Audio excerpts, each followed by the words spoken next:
Los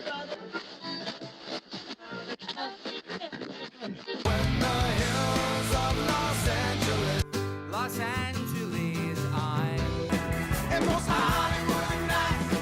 She goes to California, oh, California.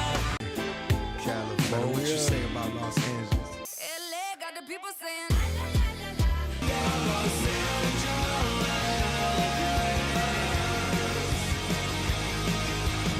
You're listening to Corner of the Galaxy on cornerofthegalaxy.com.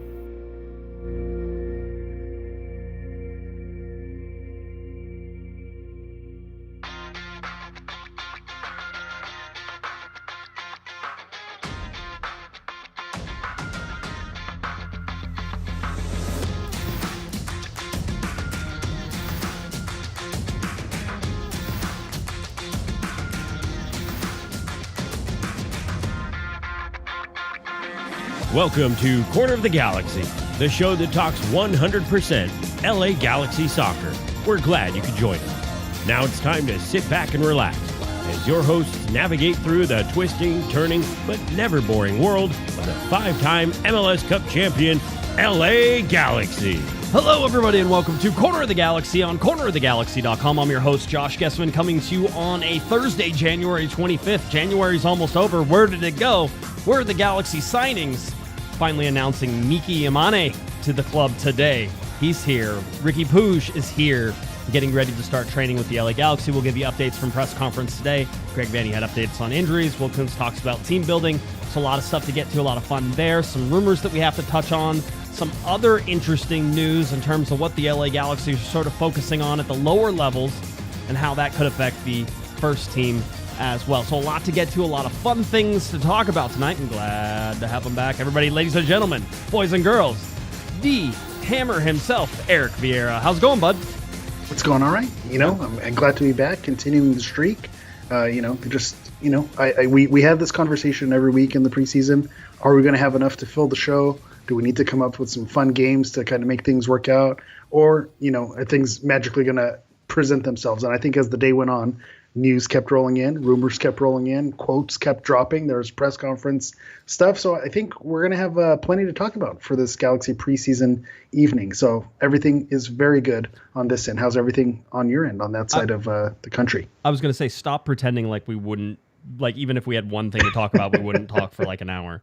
I actually, there was a nice criticism on Reddit for us. They're like, I don't know why these guys need to talk for an hour when they could just say everything they needed to say in 5 minutes. It's like, yeah, that's not this format. That's not how this works. People tune in for the light banter of the hosts.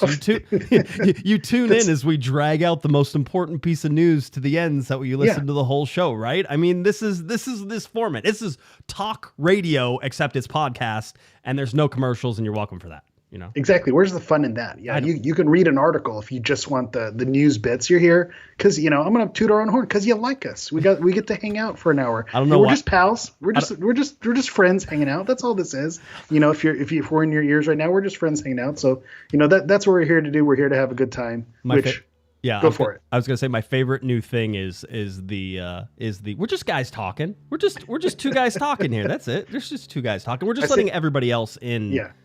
To this. Yeah. So. Yeah. I say that about my dog all the time. I say, he's just a little guy. He's just a little guy.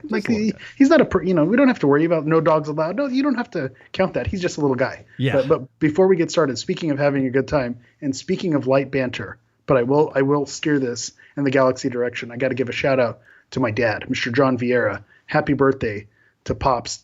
Mr. Hammer, Daddy Hammer. I don't know if we're going to go with that one. But again, he's the reason for my love of the sport, my love of the game. I got a little Portugal homage jacket that I'm wearing. I wouldn't be here on this podcast if not for him taking me to the first ever Galaxy game at the Rose Bowl back in 1996. I think if you're playing the COG drinking game, when I mentioned that I went at the original game, that's when you drink. So again, he's part of my love of the sport, my love of the Galaxy. So I want to give my dad a big shout out. Love you, Dad. Happy birthday. He's always watching. Shout out Daddy Hammer. Yeah. I don't think that's we're gonna ditch that one real quick. That's okay. But he's my biggest fan. That's why we're here. Happy birthday, Hammer Senior. There you go. Hammer Senior works. Okay, good. No, that's glad. I'm glad that he's there. No, it's just This time of year is interesting, and even the discussions that I have with people, like, they get interesting too, just because there is clearly, and we were talking about this on the Discord, there's clearly some self-imposed pressure the Galaxy have sort of put on themselves, right? We want these guys in. We want them in as soon as possible. As soon as possible would be now, but they're not here. And, you know, it's still the beginning of everything, right? You're still not progressed past anything. So there's time, but at the same time, I don't know that you're sitting there going, oh, well, everything went 100% to plan, but there's no such thing as going 100% to plan either. Like, that, it can't happen. That doesn't work.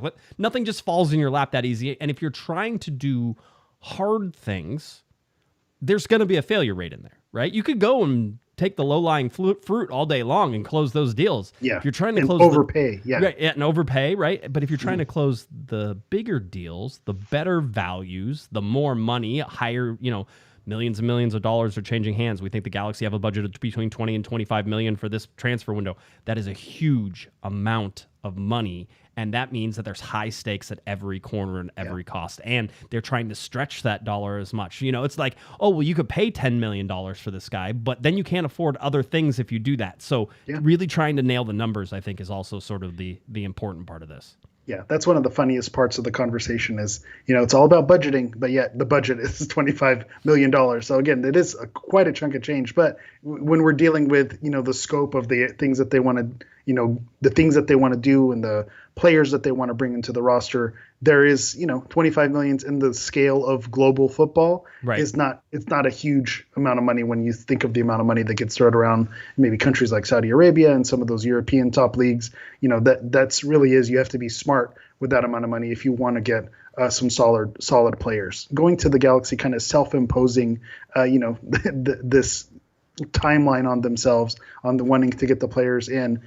I'm wondering to myself, is this pucker time? You know, are we beginning to get a little bit antsy? I thought the people who were getting antsy around Christmas as to why we hadn't signed anybody, I thought, okay, that was a bit premature.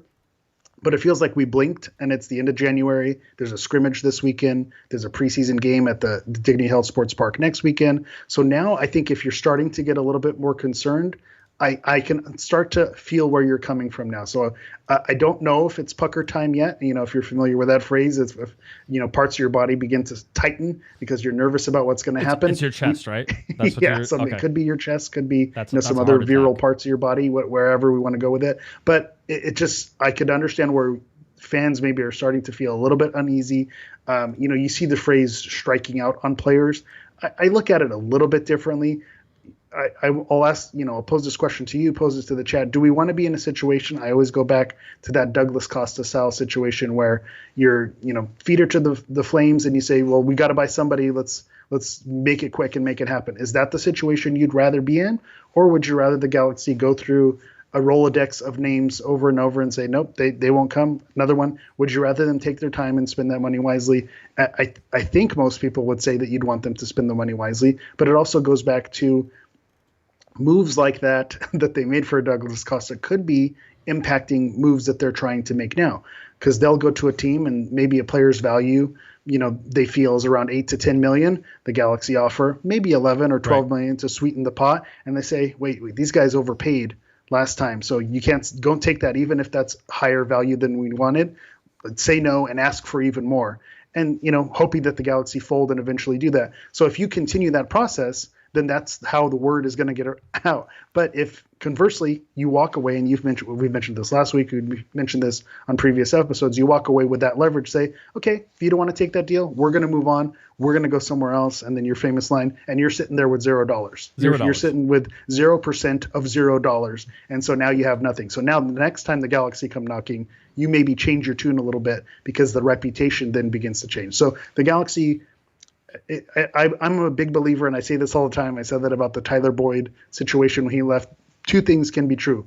The Galaxy can be suffering some of the repercussions of past deals and past executives, the way they did business. They can be suffering from that, but that doesn't mean the good deals aren't going to be coming through and the good changes can't be happening. You know, that we can still feel optimism about the players that are coming through, because the names that are being linked to the Galaxy are positive names and impact players that I think the Galaxy would be happy to get in their roster, even if it's not on that self-imposed timeline that they set on themselves. Yeah, it is. And let's be very honest as well. The Galaxy need a better start than they have had in recent, especially last year, right? And we know it's a tough schedule, and everybody's going to be paying attention to that first game. I both want to not dismiss the first game as a foregone conclusion of anything. If you've watched Miami sort of limp through some of their preseason stuff so far, could be a sign. Looking great. Yeah, it could be a sign of things to come. Of course, it's also like some extremely talented, like best in the world type players who will be like, oh, it's time to play now. Oh, okay, now we'll play. Yeah, we're not just stretching the legs. Yeah, exactly. So all those things. But I also want to say that regardless of how big a game it is, and it is a very big game, and it's a big game because of the fact that you're putting the Galaxy name out there against Messi, and with Apple TV and the worldwide audience that you're going to suggest. So it's a big deal. It's also just one game, and that's not me trying to talk it down, right? But it's like everybody thinks that like everything has to be ready for that game. And listen, I'm not trying to walk this back either. I get it. The start of the season, you should be ready, right? You should have your things in there. And we could talk about the roster that the Galaxy have right now. I mean, I think there is some sleeping being done just on the core the Galaxy already have in, right? And you're sort of like, fair too. Who's here and what were they capable of doing when they were healthy? And it's really about getting healthy. I'm more concerned right now with getting healthy than I am almost anything else. I think one DP winger and Pec is done. In fact, we're like 99.9% sure it's done, right? So like we've been sitting and waiting for that. So that's done. It's just gonna be a matter of when he shows up and when he can come in. And then, if he's been playing, which he has been, if he's been playing, then it's not a fitness issue. It's just you can throw him out there on that first day. It doesn't matter. Like that type of thing. Yeah, they should be ready to go. But these are the things that you're sort of looking at. Now, I do get to go ahead. I want to back up on your point that the core that's there, while there has been a lot of movement and a lot of changes, I don't think it's been a complete overhaul. So if Ricky Puig is starting to get back into health, Gaston Brugman's getting back into health, Caceres is getting back into health, and again, we still have about a month timeline, which given where they are and where they are with training, it seems like it's a possibility, and I'm sure we'll dig into it a little bit later. That team, even with the struggles that they had last season, they hung around in all of those games. Right. So I think that's something that you need to give the Galaxy credit for, is there were moments where it got ugly, but for the most part, they hung around in a lot of those games. So if they can just maintain some of the, what they were able to do last year, and then just add those sprinkled pieces that are going to be the impact, I think that can leave you something to feel good about. To the opening game with Messi, I'm going to go back and be a broken record on my phrase. Two things can be true. That opening game is just one game. It's out of 3 points. If you lose it 10-0, that's not going to impact a run that you can make, possibly going deep in the playoffs. But first game, all eyes on it. Messi's first full season, in Los Angeles, David Beckham's old team, he's coming to it. And if you have a demoralizing loss, that can create a huge overhang and a shadow that can really impact your season. Even though it's one game, there could be a lot riding on it potentially because of just what it can do to the psyche of the players. And we know, how fragile that can be at times. So I think it could mean a lot, but it is just one game. But there is going to be a lot of pressure, and the building you see the buzz right now because today is exactly 1 month from when that game is going to happen. People are excited. People want to get into the stadium. They want to see this, new look LA Galaxy that's going to be more dynamic. There's the cloud of the changes in the front office. So there's just going to be that excitement, which on a season opener on its own would be incredible, which we've seen in years past. And then you add in the fact that it's, David Beckham's old team and Lionel Messi coming and Suarez and Busquets and the whole gang. Oh, it's that massive. It just huge. blows it up. It turns it up to 11. Yeah. And so it does make it a different level. So that's the crazy thing about where they're going. But I'm hopeful that I don't think it's going to be a demoralizing, kind of knock on wood. Is it too early to make that prediction? Yeah, too early to be wrong? It is. I don't even know if we know who our starting line. Listen, I think there's going to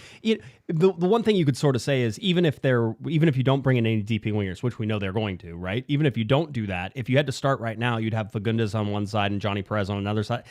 It's not like there wouldn't be bodies there to be filled, right? And yes, there's a drop but Johnny Perez played some interesting minutes last year, and you're like, this could be his time. Let's see how he develops. Let's see him go, right? Again, he's our Efrain Alvarez breakout player of the year. This is the year player. So, maybe this is the season that he can, show himself. That's almost more exciting. It's like, what if Johnny Perez is you have Lionel Messi, Luis Suarez, Dejan Joveljic, all these players, and then Ricky Puig and Johnny Perez is the one who puts himself on the map and makes that, the Johnny Perez game, kind of like, and it's escaping me, Ben Kromanski, I think with Miami, no one knew about him. And then all of a sudden Messi starts, putting in some assists, and all of a sudden, he's the man of the moment. Maybe it could be a situation like that. That'd be fantastic. So that's almost even more exciting. Yeah, there's all these things. I just don't think the cupboard's as bare as people make it think. They're like, oh, there's no backups to these places. In fact, in most places, there's already backups set up. If you want to look at wingers, you have Fagundes and Johnny Perez. Now, is there a drop off? Yeah, there is. Fagundes, though, there's actually some very high expectations on his season this year. And I don't think he's going to get the starts, but he is going to come off the bench, or he could start and have somebody else, a DP, come off the bench. There's going to be a rotation in those wings in that midfield, and I think that Fagundes is going to play a huge part in this year and what he does. So, I mean, you have something there. There's Barry that's sort of lined up with Joveljic up top, and you're like, well, there's no... Listen, I think that the DPs that are coming in, I think one of them is probably a backup at striker as well, and you're like, well, then what would happen if you need to play... Well, if you play them at striker, then you would have Fagundes in as a winger, right? Like, you have to play the waterfall game, which is that there are backups for this. Yamane just came in. We know that, Cuevas is sort of that backup on the right side. Is that a big drop-off? Yeah, but you also spend a lot of money on a right back in Yamane that you're not expecting him to not play. If he gets injured, if that's yes, then you have to worry about that stuff. But there is a backup there. You have John Nelson on the left side that's going to be backing up Aude. Aude is expected to take a big step forward this year. You have to sort of look at that. Right in the center, you have this is all my favorite stuff. You have Yoshida, you have Neal, you have Cáceres, you have Mavinga, and you have Zavaleta. That's for two spots. I was going to say, you closed the show with Zavaleta. Everyone was waiting for you to drop it so the chat could just start blowing up with all that Zavaleta love. Yeah, and so this is like those types of things. So you have backups there. You have more than capable backups at goalkeeper, right? With everything there. Yeah. So it's you almost have too many, right? Too many options. In pricing, you probably have too many options, but you do need 3. I think is the correct answer for that, right? So 2 per game day. That's a whole nother wrinkle that we'll cross that bridge when we get there. Who's going to get the game day nod as the backup? Yeah, we don't even know who the starter is, and then we don't know who the game day backup is going to be. It's going to be fascinating. The game day backup might be a bigger thing than the starter. It's like, okay, so that guy's going to get to start. Okay, cool. Which one of those guys, McCarthy or... See, I'm assuming that McCarthy's not starting. Yeah. I don't know. I mean, is Bond starting? Is it going to be Bond and Mitrovic? Is it going to be Bond and McCarthy that are the ones who are battling for the bench? Is it going to be McCarthy and Mitrovic who are battling for the bench? Oh man, this is when it starts to get good, riveting. Right? This is when we get all that. And then whenever we look in the middle with Gaston and Rick, so Gaston is technically Ricky's backup, right? So if Ricky went out, Gaston would go in. They don't play like for like. It's not perfect, right? But then what you would probably end up having is that you'd have Delgado fit into the Brugman spot. So Brugman and Delgado would sort of be your spots there, and then Cerrillo would come in as the defensive mid, right? I liked what we saw from Cerrillo. The potential's there. He's someone who could make a leap. I know maybe last year it wasn't all the way there, and with Brugman out, that was not a 1-for-1 swap. But Brugman, the talent that he has, to me, he was one of the best players all season long. Yes. But I think there is a jump to be made for Cerrillo. So I think that's great cover in terms of either filling in the Delgado role or the Brugman role. I think Cerrillo has you covered there. It's an interesting, but there's rotational coverage in a lot of places, right? That's sort of the idea. And with 2 more wingers being brought in, the depth and what you can do sort of in the middle. I mean, Fagundes can technically play in the middle as well, so you could probably drop him in. They're talking about Miki Yamane, maybe not. He said actually in the press conference they talked about him playing defensive midfielder a little bit, and they're like, Greg said that's not a place we expect him to be, but you could invert him to help a defensive midfielder and sort of bring him on the inside a little bit more. So there's a lot of versatility, and I think that that's sort of the way. It's about changing this. Do I think that they're done? No, because there's 23 players on the roster and, 7 more spots to go, and there's going to be probably 3 more wingers signed is what I'm guessing. And so that should be 2 DPs, one Pec, the other one we don't know, and then a U22, which so far it looks like it's been targets of wingers, right? So you're going through all this stuff. It's like winger, winger, winger. All of a sudden that fills out your wingers. And then you're going to have mix and match on the inside whenever you have any faults there. I don't hate how it goes. But I also think there's probably another defensive midfielder that's coming in, low veteran guy type thing that could be coming in.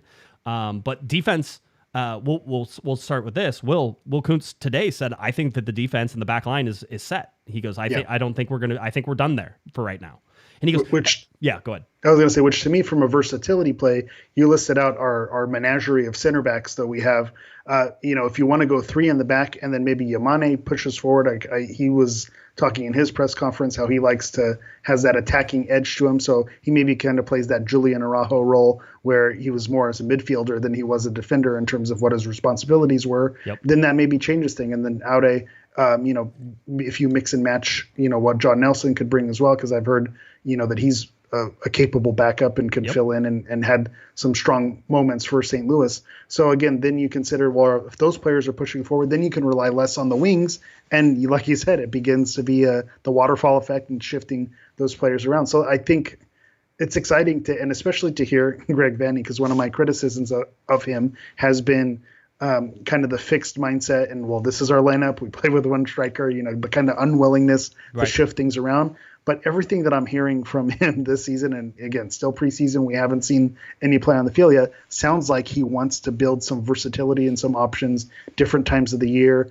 And that's also not to say, because you mentioned with Fagundes, that with Pec being the potential signing, there's pre-Olympic qualifying. So that means there's going to be Olympics at some point where players are going to be absent. So these other players are going to have to fill in these roles if they're not starters. It could be a 2-week stretch, a 3-week stretch, where they need to be your starter for that stretch. And that's a good thing too, because then they'll be tested to, be better suited when they come off the bench. So there's a lot of lineup talk, and that's why I'm sort of saying don't sleep on the core. I think the core is okay. But you clearly, you want the two DPs. You want the two DPs in there. You want to get that filled out and sort of done. You want a U22 player in there as well. I mean, there's still big changes coming to this club. We still think that Gabriel Pec is there and signed, and so that's one of your DPs. By the way, dynamic player in terms of what he brings to the field. You were talking. You have the schedule for the pre-Olympic tournament, which is where he's actually playing. This is the reason we believe that there has been no announcement. For Pec, is that he is with the pre-Olympic tournament with Brazil, and therefore they're not making that announcement. So you have the schedule for that. So tell everybody. Yeah, so there's the pre-Olympic tournament, which is what CONMEBOL does. That's how they decide their representatives who are going to go to the Olympics. So Brazil, there's actually 2 groups of 5 because there's 10 teams in CONMEBOL, and so it's round robin. They play each team once, so there's 4 games. So they Brazil beat Bolivia 1-0. On Tuesday, I believe, is when that game happened. Pec came in off the bench, came in on the 56th minute, did sub in on the left wing, so that's another kind of interesting wrinkle. We know his heat map shows up more on the right, but he is left-footed, and based on the rumors of other players, it seems like he's going to slide in on the left. I have been told for the Galaxy as well. I have been told that they expect him to be able to play both positions. So okay, which that reminds me. I'm wearing my Portugal jacket, so consider the source of what type of homer I am. But when, you had Prime Nani and, Cristiano Ronaldo on the Portuguese national team, they would often switch at different times throughout the game. So that created chaos. So again, if you can get him switching with the other winger, that can create a lot of chaos. That's my little Portuguese sidebar there. But, for the pre-Olympic, the Brazil team plays tomorrow against Colombia. So if you want to check that out. The game against Colombia is tomorrow. They play Ecuador on Monday. They play Venezuela, who's the host country, on Thursday. So again, they have 4 more games, 3 more games within the group. And then after that, if Brazil finish top 2, which I imagine Brazil is going to finish top 2 in this group, then they go on to the final stage, which is another group of 4 where they play round robin. And so there'll be 3 more games on top of that, which will be February 5th, February 8th, and February 11th. So it doesn't sound like Pec will be available for the Coachella tournament. Corner of the Galaxy extravaganza Super Bowl Sunday event. But after that, that's probably when the ball is going to start rolling for him. But a lot of soccer to be played. I actually like this format.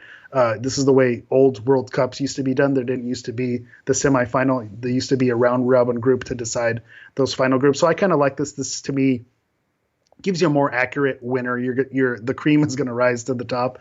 So I kind of like the way they did the format. But if you want to keep eyes on Pec, then there's a lot of soccer to be played in the next couple weeks. Speaking of Coachella, and let's play this. I get to say something that I never thought I'd ever be able to say, Eric, which is I get to play Coachella. COG is playing Coachella.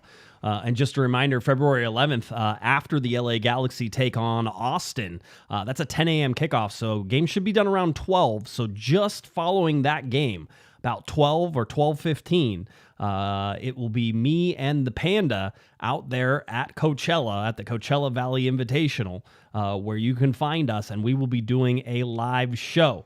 And to tell you, we finally have a position where we are going to be as well. Everybody at the CVI was nice enough to put us on the map here for a little bit. But if you look, Field 1, which is at the bottom of the fields that are set up there, and Field 1 was where the Galaxy played, I think, most of their games last year as well, if you were out there last year. But on that bottom side, there is a general admission bleacher that sort of sits on that east side.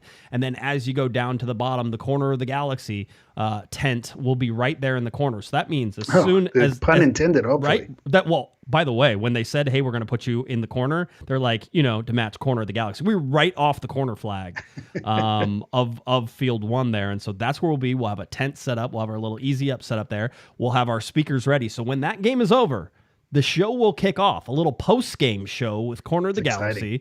Me and Kevin will be there.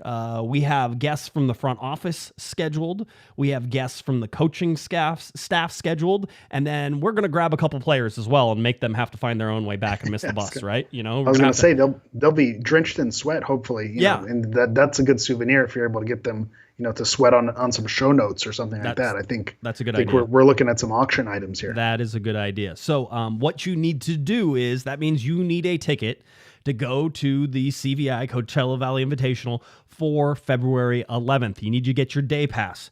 Those passes right now, as it stands, $45. That includes general admission parking, right? So general parking is $45, live soccer and a podcast? And a podcast. Come on. And a podcast. Children 2 to 12 and seniors 65 plus, $30. So if you're 65 or older, or if you're between the ages of 2 and 12, then you get in tickets for just $30. That includes, if you want to be super special awesome, VIP package is $295. There is so much that includes preferred parking access, VIP tent with lounge seating, unlimited food and refreshments, beer, wine, spirits, and non-alcoholic options, VIP restrooms, and VIP bleachers across the event. So really up in the VIP offerings. I will say this, people always ask, $45 is great to get in. Just if you're gonna come, don't feel like you're missing too much with the VIP thing. If you can afford it, if it is something that's in your budget, it's not a horrible thing to do the VIP option, because there's a lot of extras that come with that. It's a little less crowded. You get a little more. I would say last year they had a ton of access. VIP players could basically, VIP people who paid the money were basically able to stand right next to the Galaxy bus and high five guys. It was like that. They got to sub in at injury time. That's what right. I heard. That's how good the perks were. I will give this caveat: if you do decide to splurge and go VIP, it is extremely difficult to go backwards once you've got a taste of that. So go in with that warning. Speaking from someone who's gotten a lot of first class upgrades lately with some of the travel, I've now earned enough miles where I'm getting a lot of these bumps up. And so I get to sit in first class, get the cocktails, get the special treats. And so now when you have to go back, in steerage, with the filth that's back there, it's I feel uneasy. So again, it changes you once you go VIP. So that's my one warning. You got to be careful. Logan's laughing. He's like, VIP restrooms ? Bro. That's a kicker. Bro, really, that is a solid upgrade, let me tell you. There are normal porta potties at events, and there are VIP porta potties. Yeah. You want the VIP porta potty. It's going to sound so ridiculous. If you've seen the difference, if you've been to a VIP porta potty, you know the difference. Right. It is worth and it's a special thing. It's a bathroom. It's a real bathroom. It's worth slipping the guard $10 to let you go use the VIP bathrooms, okay? Just just sort of saying that's how it goes. But yeah, so we're really excited. Should be a huge sort of event for us. I mean, we're going to be ready to go whenever, and it's fun. We'll get to talk about the game that just happened. We'll get to talk about it with executives and coaches and everybody else, and some players as well. I'm trying to I think we're gonna watch how the game goes and sort of see who we can grab and that type of thing. But hey Ricky, if you want to do all English, baby, it's time. I think it's time. These are your people. He's had his year. He's ready. He's ready to go. Yeah, but you mentioned having FOMO of the coaches convention, because there was, we got to see Landon, the white whale there, and you didn't get to kind of jump all in, and now it's my turn to have FOMO. I get to see, you guys are on the map. You're billed as part of the festivities. So I'm definitely bummed that I'm going to be missing out. But it is exciting, to see your hard work paying off. You're now part of the show. So it's exciting to see your name out there. I always wondered about that. The bands, the acts that play Coachella. If you're on the very last line, like, do you still get excited? I guess you still do. Yeah. Oh, yeah. Hey, I'm at Coachella. I'm playing Coachella. My name is underneath, Snoop Dogg and No Doubt and all those pieces. So I guess you can still be excited even if it is a small little square in the corner of the galaxy there. But exciting times. Kudos to you. My grandchildren will be like, Grandpa, tell me about Coachella, and I'll be like, oh, listen, but way back in the day, we had a podcast and we played in front of 300 people. The cool thing is, as soon as this game is over, everybody who's in those stands gets to sort of just like turn and sort of come over to our, and that's it. Like, you don't have to go. Talk about capturing an audience. You were there. You were ready. We're gonna be like ready with music. Like, as soon as the game's up, we're gonna pull you right in. That's what we're gonna do. I'm gonna get Kevin to basically be a carnival barker. We'll get that going on for you. So anyway, the very tall Kevin Beck's right here. Right. What do we have? I didn't. I thought I put the picture in here. Okay. I was looking for it, but yeah, there was a picture. And I think Kevin was saying, "Oh, I was tallest person there." You and Kevin are like the same height, aren't you? Or you're taller than Kevin. You and I are almost the same height, aren't we? I was going to say, I believe, again, and I don't know if I'm delusional or not that it matters. And shout out to the short kings out there, but I believe I'm taller than Kevin. And so it's kind of funny. Even he was, if you didn't listen to Monday's show, he was saying, "Well, I'll be the tallest guy there." And I'm like, wait, I remember we took pictures with Landon Donovan and Alexi Lawless, and I believe, my head goes a little bit higher there. Not that it matters, but so corrections and retractions. Yeah, like I think it's okay. Maybe we'll clean the lenses. Work on the depth perception. But again, I found that funny. But the very tall and powerful Kevin Baxter will allow it. The really interesting thing there is that Landon Donovan's hat is like sitting on top of his head, so that way he looks taller. That's I guarantee he's a short dude. So that was in there as well. So good. I'm glad we got that. Today was the announcement for Miki Yamane, and a sort of a fun little day to see him come in, and the Galaxy really sort of made a big deal about it. New number 2 for the LA Galaxy is Miki Yamane. I always like how you're getting the second kit, right? The change kit right now, because you have to have that because they don't have the first kit revealed yet. By the way, we do have the picture of the leaked kit. I do have it. Which was when Jalen Neal. Have you seen it, Eric? You've seen it, right? I have not seen the fully leaked kit, but I did see that some sleuthers did zoom in. There you go. So you don't have the full leaked kit. I can blow I've this seen up. That. Give me a second. I can blow this up. I know how to do this. Yeah. So I will say that is exciting because some of the proposed possible leaks were based on having just the kind of gold piping on it. So I was comparing it to what the Real Madrid kit looks like, but those sleuths who were able to zoom in notice there seem to be some pinstripes here, some stripes going on. So it looks like it's not just going to be a plain white shirt, which excites me. But are they coming in an angle? Like, it almost feels like they're coming across, like not just like hold on, I need to get it. Not just like this. They're not like pinstripes are normally up and down. The Galaxy have had some that sort of show the horizontals, but it wasn't full pinstripes when that happened.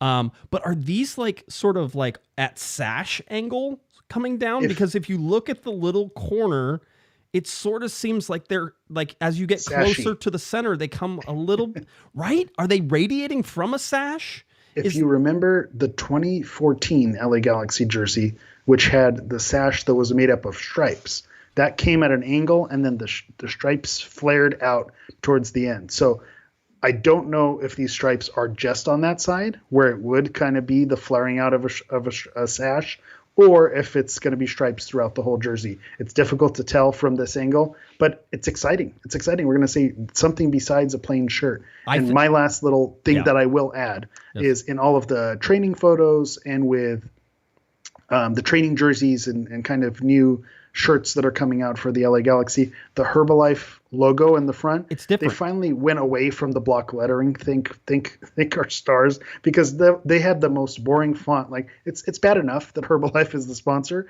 but then it's just block letters Herbalife. This at least has some design, a different font, a little, the leaf coming off of it. So I know we're not thrilled with Herbalife as a sponsorship, but at least it looks nicer this season. So I'm looking forward to an updated sponsor font. Again, for all you font heads out there. All right, I wanted to make sure we got to the leaked jersey, and now's a good time. But Miki Yamane and Will Kuntz was sort of asked how long the deal took, and it said 6 weeks start to finish. They were really looking at his competitiveness and his physicality. I mean, this is something that Miki said in it. He said he was asked the difference between the J League and MLS, and he says that MLS is more physical, and he goes and J League's probably more technical. And he says that he wanted to bring his technical ability, but also use his physicality and his strength. This is the sort of interesting thing that I take away from all of this. And it was funny because he was sort of asked what's the first thing he wants to sort of do now that he's in LA. He's like, I need a place to live, basically. was number one, which, by the way, correct answer, that you have to find a place to live there. When Maya Yoshida was sort of whenever he came on afterwards, and they said, I think it was Rob was asking how, like, is there something that whenever you came into LA was the first thing you did? Because we were asked Miki, and he sort of said, with Miki, the first thing he needs is English lesson. Right, like Maya's really big on the whole thing. I don't know if you saw the video. Did you see the video? He runs a tight ship. Yeah. I like the way Maya does things. He's going to whip Miki into shape pretty quickly here. Yeah, I like the way he spoke about it. It is a lot of fun. And then Miki, whenever he was introduced to the club, stood in front of the club. Greg Vanney introduced him and sort of the whole deal, and was sort of saying, welcome to the team, and would you have anything to say? And I forget exactly what he said, but he goes, I'm excited to be here, like that type of thing. And everybody was like, all right, it was not good. bad. Right. If those were his, first, right. If he didn't have any English skills and he was able to land that with an opening, salvo, I thought that was a pretty good opening there. It was somebody. I heard somebody in the crowd go, "Oh, that was better than Maya's first day." It was like that type of thing. So they're already. I enjoy the fact that you show up, you don't speak the language, you're there. You say something to sort of ingratiate, and then whenever they went around, everybody's tapping them on the back, but they're already starting with like the ribbing. It's already like, this is the club. You're going to be made fun of. We're going to start right now. We like you. That's why we're making fun of you. Right. That's how. That's how things work. That's the team building. That's the best part. When I look back at my memories of playing on teams, it's very rarely about the games and in between the lines, it's the relationships and everything around that, which oddly enough, I know we're going sideways a little bit, but did you happen to see the FC Dallas team building exercise? No, I missed it. They had them. Yeah, it was blowing up a little bit on Twitter, but basically they did some type of, boot camp where it looks like they were going to war. It looked like an army recruitment video where they're going under barbed wires, crawling in the sand, putting on backpacks, in the middle of the morning, drill sergeants yelling at them. It's like, is this a soccer team? What is supposed to be happening here? So this is the time of year where you see a lot of those team building things. The Galaxy also put out a photo of Miki's first day at training, and there's one photo where Maya is pointing out something to him, but there's a group of players all holding hands, so you can tell they were doing some type of either Red Rover or they were doing nothing. There was some team building going on. They were doing nothing. It was just downtime. They were just it was out. not 1v1s. Okay. Yeah, so that's it can get a little cringy and you can kind of make fun of it, but the truth is some of those team building activities build the moments that create those relationships that are going to transfer onto the field. So it's not totally something that you should be laughing at. We can have fun with it, but sometimes those are the things that have dividends at the end of your season when it gets tough and it's a grind and it's getting tough. Those relationships are the things that help you get it through. Well, they also, Will has made this a point, and I think that Greg touched on it as well. This is a character guy as well, right? Like they really like the person that they're getting. By the way, that will be a common thread through everything that is happening. The Galaxy say that they do their homework, that they talk to the people, that they get, they talk to the coaches, they talk to their friends, they do the whole thing. It's about the full complement of understanding what kind of player they are, so that way you can understand what you're getting.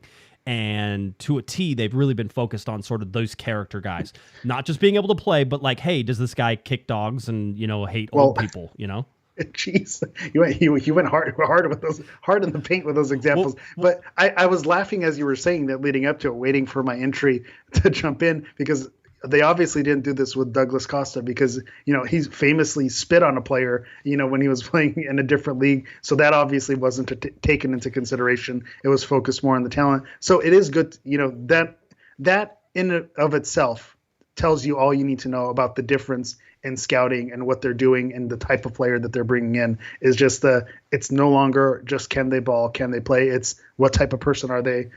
How is that going to help transfer into being a professional? And so I think you see it with Yoshida and with Yamane. So it gives you hope as to some of the background checks that they're kind of running on the other guys. Do we think, and this is totally one of those like pandering questions, but do we think that Maya and Miki end up going to a Dodger game anytime soon, and we see the pictures from that? Right? Like, I know that there's some iffy ownership between Dodgers and Galaxy and everything like that, right? And LAFC and how that sort of works. But at the same time, how are those guys not at a Dodgers batting practice here in like the very near future, right? Yeah, I imagine you see them throwing a first pitch and you see that putting together, because it's a no-brainer. It's funny when you're mentioning that, a character guy and someone who's a professional.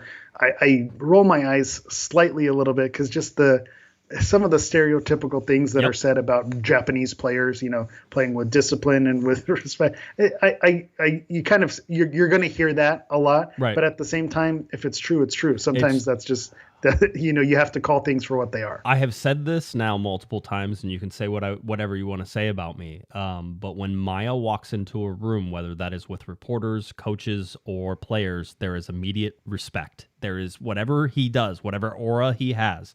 He not only respects you whenever he comes in, but he gets respect in the same way. And I have to imagine that this is one of the reasons we've talked about this, but it's very, very likely. And in fact, I've been told that it seems like, that this is the idea that they would like to head to. That Maya is going to be the captain for this year for the LA Galaxy. That doesn't surprise me even for 1 second of, 1 minute.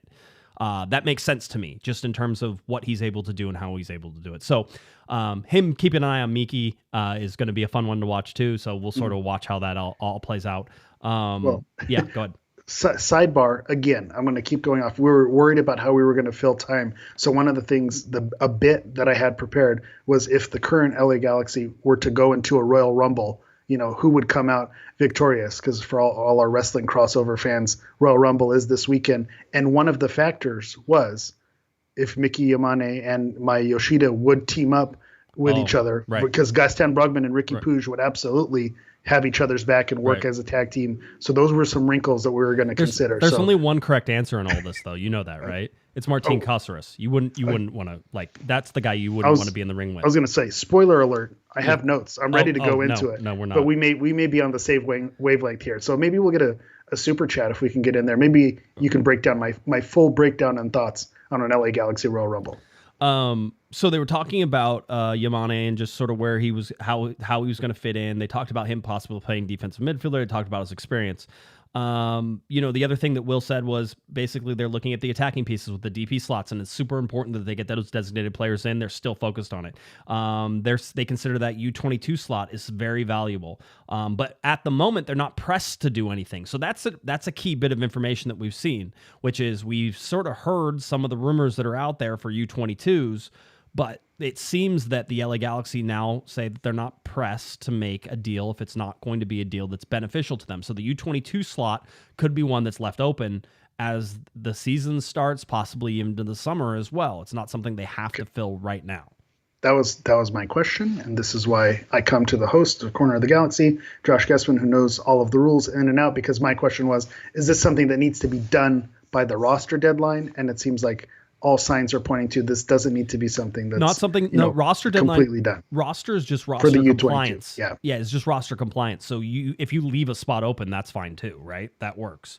So however that happens and however that goes, we'll sort of we can sort of watch. But Will was rather deliberate in his wording, I think, today, which was sort of, we're not pressed to do anything right now. Sort of the same on the back line, which was, and there's a caveat to all this. We will not hesitate to make ourselves better if the right deal comes along, right? It's Yes. like, duh, yeah, of course. But it's that's one of those things you need to say out loud. So you don't, because if Messi becomes available, you go and grab that guy. You don't say, well, we already have an attacking midfielder, so Right. so I don't think we're good.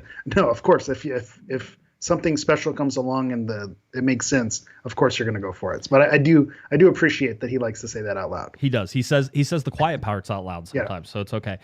Injury updates. Ricky Puig is on the field. He's supposed to see the doctors one more time to make sure he feels good and everything's fine, and then basically he's going through his return to play. Greg Vanney said today he expects that he'll be part of the Coachella tournament at some point. Maybe February 11th will be his first game type of thing, right? So that could be something to sort of watch as he returns to play. But as Greg was talking, he sort of said, as I've been talking with him and as learning about everything, he goes, I don't anticipate there's going to be any problems. I expect a smooth return for him. So that's something that's there. They were talking about, go ahead. I was going to say he looked happy in the pictures, but then he always looks happy. He still has that Disney Prince look. It's still going for him. Yeah, Ricky Channel, Ricky. Disney Channel Ricky. Disney Channel There you Ricky. go. There you go. Do we have a Mickey and a Ricky? Is that going to be the Mickey Ricky connection? I'm probably pronouncing it wrong. Yeah, but that's probably is. Brugman. Gaston Brugman running on the field. Basically, the next thing is sort of add the ball, and then he has to build up his fitness with the ball before he can sort of return to full training. They think 2 to 3 weeks before he's fully integrated back into the live playing. So, an okay it's like timeline. riding a bike. Yeah, okay timeline. It's like riding a bike. That'll come. The big deal, Greg Vanney was like, we need to get guys healthy. Still Jalen Neal out there. They said the one that's closest to returning right now is Martin. Martin has basically been involved almost in full training. Some little things he's not done, but he expects this next week he'll be full training and he'll be good to go. So Martin Cáceres seems like the first one that will be fully back and fully integrated. And the Galaxy have a game coming up on the 27th against San Jose. So this Saturday. But again, closed door, Greg was saying everybody will get their minutes. Mostly he goes, those that are healthy enough will get their minutes because they have the senior team is playing against San Jose, and then G2 is playing against Nordlands, right? Which is the team that was coming to play. It was like, I think it's like, I thought you sneezed. I didn't know what just happened. Yeah. It's another game that's being played there as well. He talked about, Scalotto's kid who's playing there right now. So he was talking about a lot of the different things, and I would suggest you go listen to that.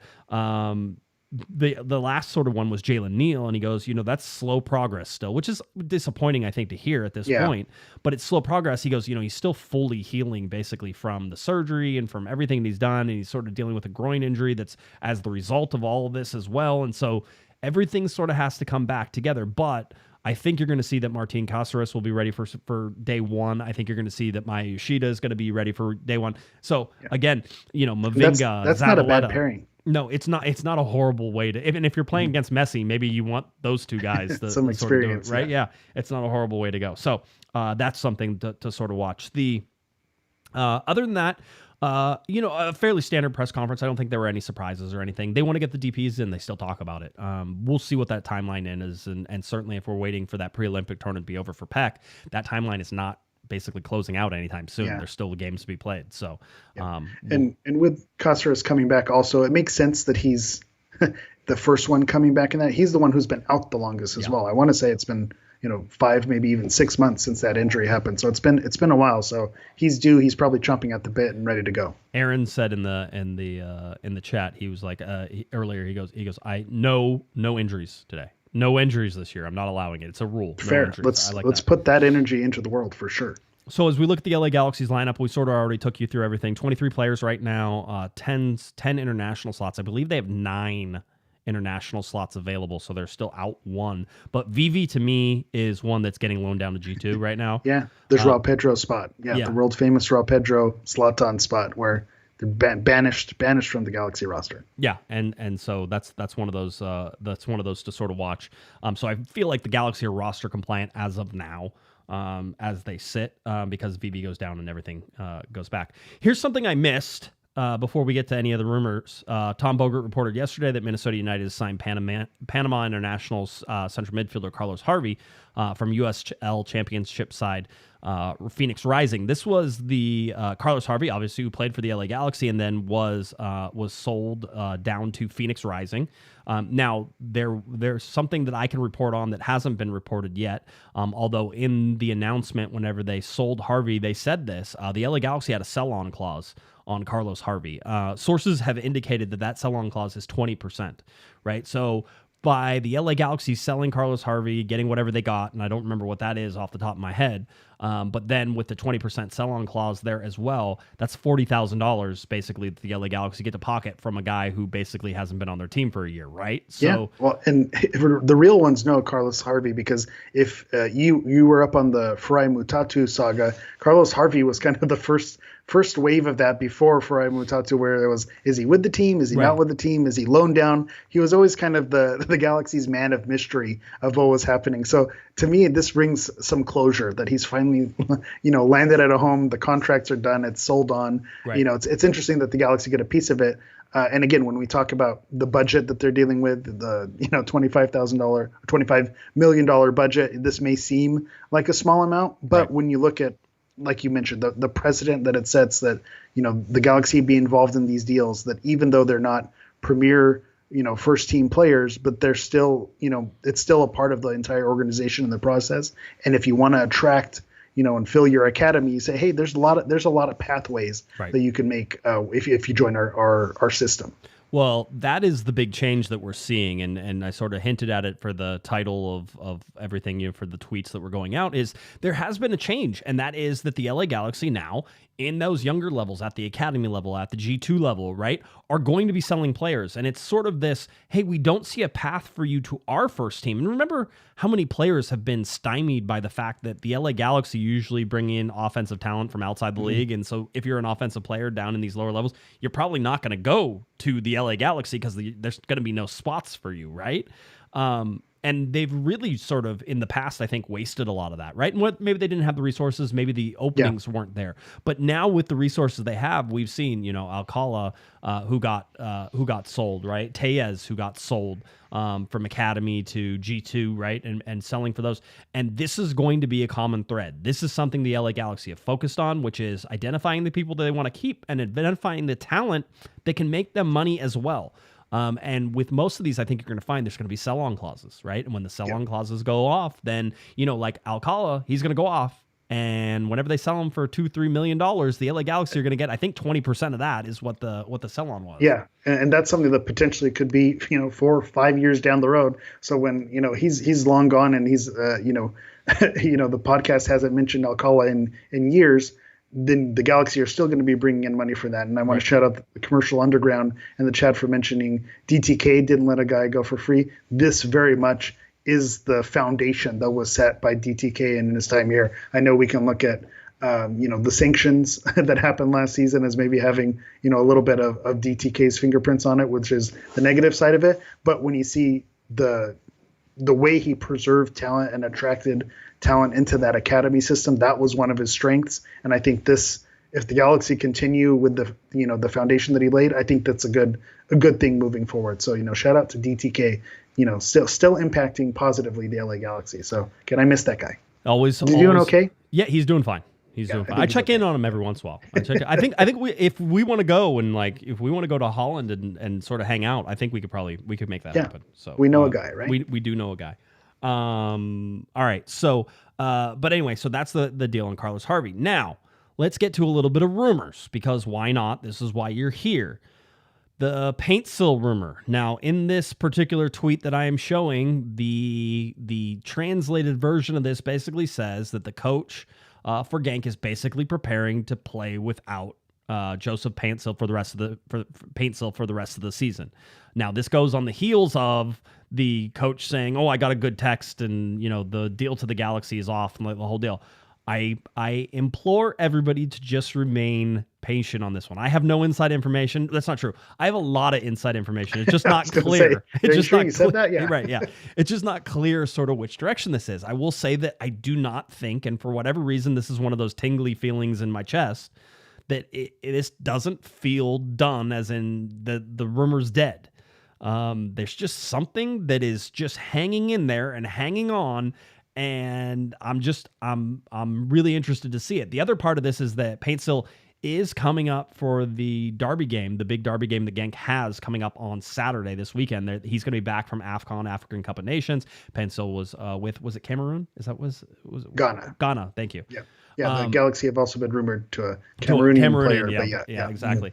But that's a Paintsill's with Boubacar. Ghana. Yeah, okay. Yep. You can't do that, Josh. No, I can't. But as they've been eliminated from AFCON, and so he'll be back. Let's keep an eye on everything that happens. I feel like there's stuff. The mood I get from the front office right now, and certainly in conversations that I have had, and if you talk to anybody sort of around, is quiet sort of confidence. And if you've noticed, there haven't been a whole bunch of rumors that have popped up after this, right? It's the quietness that is sort of tipping me in this one direction. So, yeah, that's the kicker to me, because when you saw the Sosa rumor, then that, kind of got, some cold water thrown on it. Then you saw Solari. Okay. Then you saw Pec after that. You saw the rumors about how, or the messaging that Paintsill, had, interactions with the coach. And so it wasn't looking likely that the deal to the LA Galaxy was on. But then you didn't see another name take that place. You didn't see next in line. I know the Boubacar rumors, for mentioning that Cameroonian player, then started to sprinkle in. So it made you think maybe, but then that died down as well. So again, the fact that it hasn't happened yet, I think we're going to get an answer pretty quickly here, because unlike Pec, who's going to be involved in games for the next couple of weeks, Paintsill is done. Ghana has been eliminated. So again, he's either going to go back to Belgium and start playing with those the teams in those games, or we're going to find out that he's been benched, or he's not training with the team, and that's going to give us a lot more clarity on what's happening with Paintsill. I wouldn't be surprised if there's something where the coach was being like, "Hey, he can leave, but he has to wait until after this game, right? Like, we have a big game. I'm not doing anything until after this game. You can't leave during the big game, right? Like that's It's interesting if terms, have been agreed upon and things like that. A lot of things can go wrong. That's why you see players not even make the team sheet when they're in rumors to go to other teams, because they don't want to risk injury and things like that. So it just makes you wonder on what type of, deal has been set up. But I think we are going to get an answer pretty soon, which is exciting. I thought that I had read somewhere as well about Rukavina that he perhaps wasn't in the starting, or wasn't playing recently, because there's possibility of deals. But again, we're talking about U22s, and with what Will sort of said today, it seems like they're not in a hurry. But is this a deal they're willing to wait for? Possibly, because Rukavina at one point was a little hotter than we had as we were sort of tracking it. So Rukavina still in there. One of the rumors that popped up today was about a 19-year-old and a 19-year-old named Viktor Jukanovic. I'll take your word for it. Yeah. I struggled with Miki Yamane, so I'm sure this one I'm not even going to attempt. Viktor Jukanovic, 19 years old, playing at Hammarby, and everybody was like, and including myself, was like, Hammarby? Wait a minute now. AEG owns some of Hammarby. And by the way, we should say some of Hammarby, because I believe they own 45%, and then they sold half of that to Zlatan. So now AEG owns about 22.5% or less type of thing. So they're there, but they're less. They're not majority owners. They're sort of in that minority ownership packet. So less influence, they said. But then I was also able to ask some questions and got confirmation the LA Galaxy weren't in on this. And then a little bit later, Fabrizio came out and said that basically it was Charlotte who was the MLS team who was in there. By the way, that's about a $9.3 million bid at some time, which was the reported number. So $9.3 million and a 19-year-old.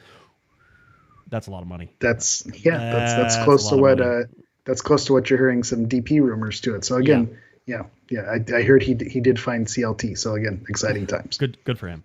Yeah. Then we go for a little update on Jonathan Klinsmann, who is set to sign in Serie C. And so again, this is going to sound harsh. I didn't know it went that low. I mean, it makes sense, but yeah, I imagine there's Serie D, and I imagine it keeps going. Yeah, just forever. So he's off. It looks like with that, which is an interesting little move for him. That I thought was a fun one. And then the only other thing that I wanted to point out in today's show before we get too far, is that Jeff Crandall was putting out congrats to former U.S. men's national team head coach Dave Sarakin, also former LA Galaxy associate head coach Dave Sarakin, who helped lead Maccabi to the Toto Cup Ligat Al title in Israel yesterday. Now wait a minute. Let's enhance. I was going to say, wait, why are they talking? Are you talking about Dave Sarakin in this photo? Dave Sarakin. Is there someone else in that photo? By the way, Robbie Keane has never looked so tall. I didn't realize Robbie Keane. Is he standing does he get looks platforms? like Kevin Baxter in that photo. He's so tall. Dave Sarakin standing next to the head coach for Maccabi in Israel, which is, of course, Mr. Robbie Keane himself.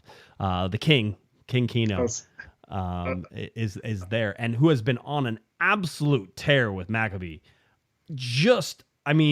All the success he's having, and with Dave Sarakin there as well. I mean, there was a time, Eric, when people were saying, well, Robbie Keane should come coach the LA Galaxy, and certainly the previous LA Galaxy administration was under the impression that he didn't have any real head coaching experience. Seasoning. Yeah, there's no way that happens. He's starting to get it, right? I mean, we've seen him now in a couple different places. He was with Ireland. Which I'll say, if you got it, you got it. And someone like Robbie Keane, who he has it, and I know he was an assistant was it at Tottenham that he was an assistant? So he may have been, yeah. Yeah, so he's been working his rounds kind of as an assistant and as a head coach.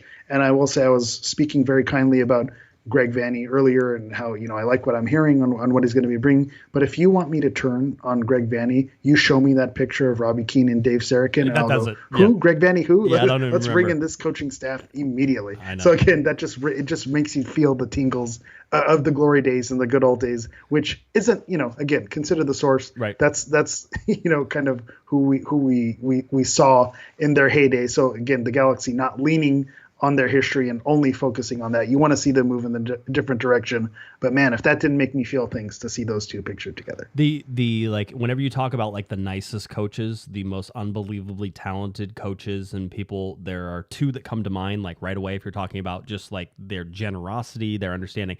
Dominic Kinnear is one of the all-time greats. Just I can't explain to you what it means to talk to that man. He is kind and always gives you time and always can carry on a great conversation and is so insightful in everything he does.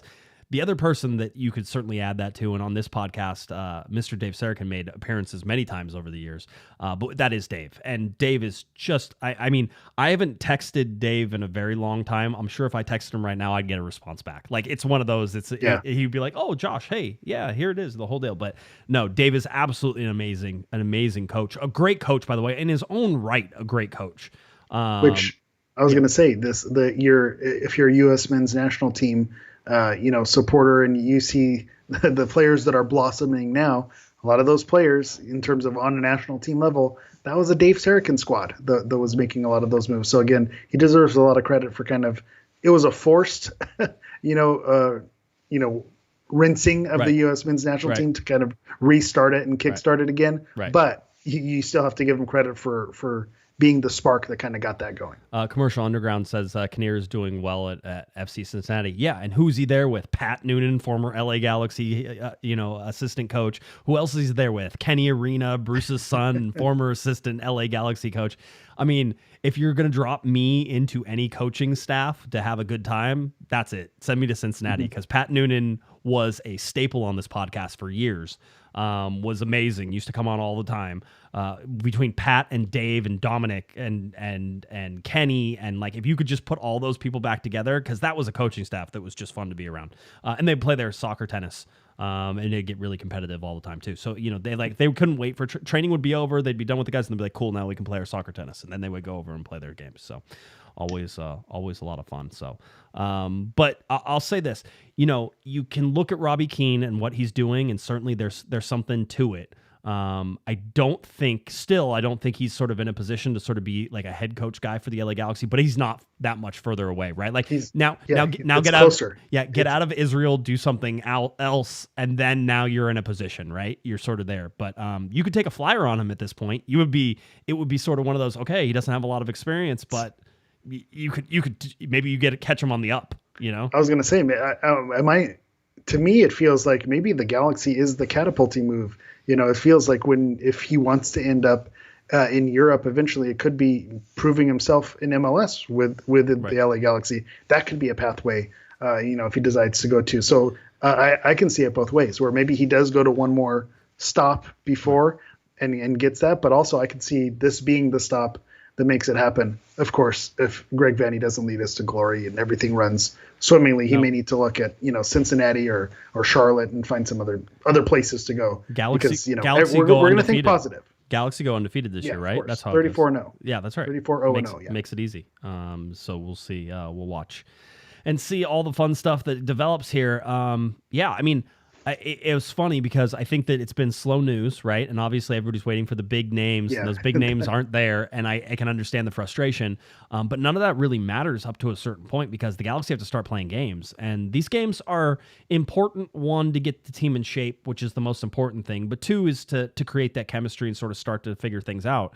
When it comes to February 25th, they all start counting. And whether you want to downplay that as a big game, which I could understand how you could say it's only one game, 1/34 of a season, but it's points, it matters. And then you talk about the circus that will be involved around it. Yeah. It makes it matter even more, which is sometimes because it's such a big game, I worry less about the performance, less about being ready for the performance, because then you're asking guys to go out and play with just heart. Right, like it's like this is less about tactics and more about heart in this game, right? And it goes back to those El Traficos all the time, that the form of the teams was so different, but it always came down to just that grit component and being able to handle just the bright lights being on and all the eyes on you. So that's a different skill set sometimes than maybe what they're practicing. So maybe the hand holding and training is going to set them up for success there. Clearly, that's going to be the key.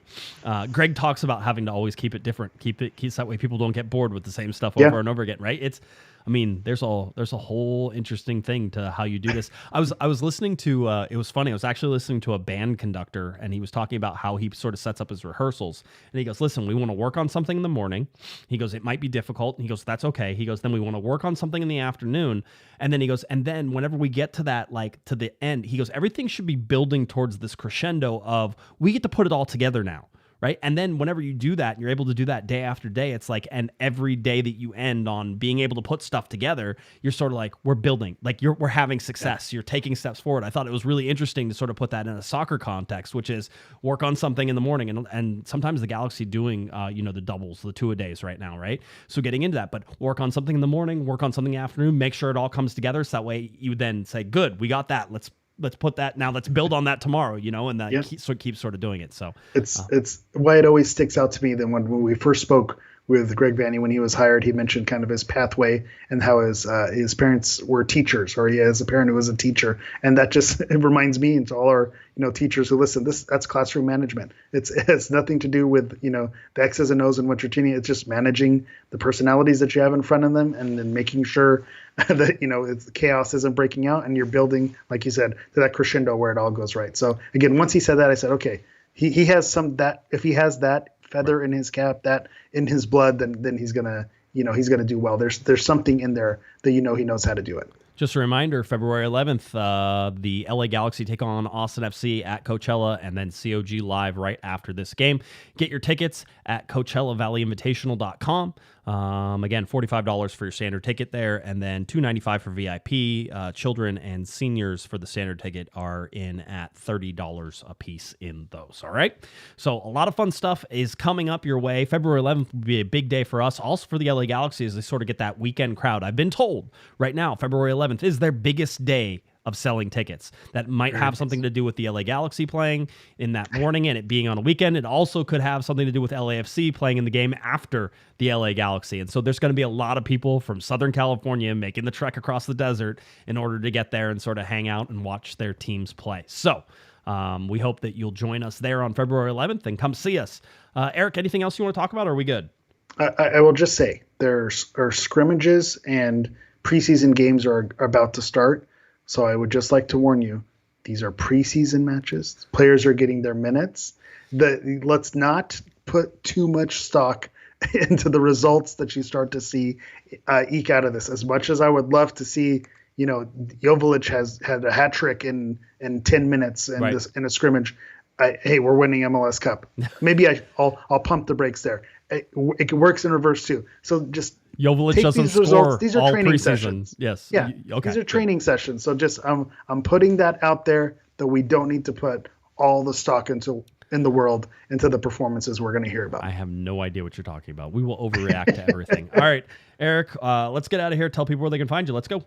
All right. As always, you can find me on everything at HammerEV9. So that's X, Twitter, Instagram, Threads, TikTok, all that fun stuff. So that's at HammerEV and the number 9.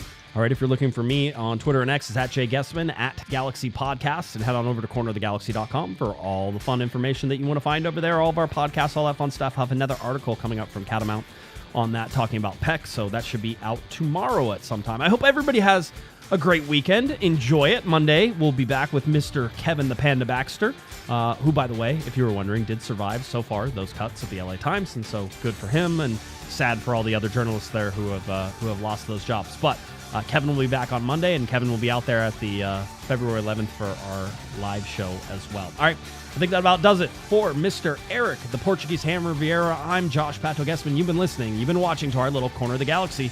Have a great one, everybody. You've been listening to the Corner of the Galaxy podcast on cornerofthegalaxy.com. You can follow the show on Twitter and Instagram at Galaxy Podcast, and be sure to check out and subscribe to iTunes, Stitcher, and Facebook by searching for Corner of the Galaxy. Fans, we thank you for listening, and we ask that you be kind and courteous to your neighbors as you leave the podcast. We thank you for joining us and look forward to seeing you again. Until then, I'm Michael Araujo, and on behalf of the entire Corner of the Galaxy crew, goodbye, everybody.